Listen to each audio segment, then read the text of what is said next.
muslimcentral.com/donate. How should zakat be paid on land? Is it sufficient to pay zakat on it once for a number of years when it is sold?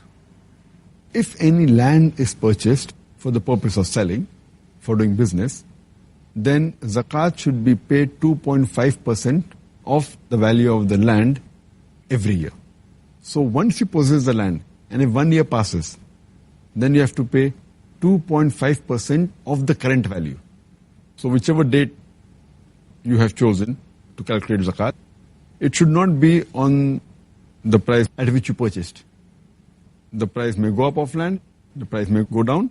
So whatever is the present value of the land that you possess, the moment 1 year is completed, after you have acquired it, you have to pay zakat 2.5% on it.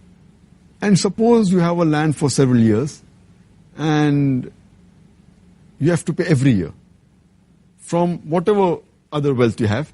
But if you don't have any other wealth and it's only land that you have and you're unable to pay the zakat, paying every year is the best.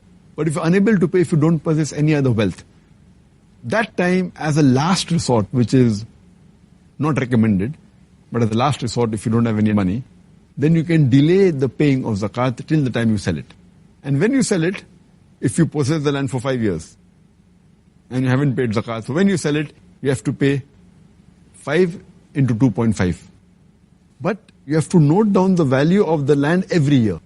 The first year the value may be X, second year it may be Y, third year it may be Z. So note down the value every year, and if you give 2.5% of that value that year, and you have to add up 2.5% each year, add up the 5 years, and then that amount you have to give after you sell the land.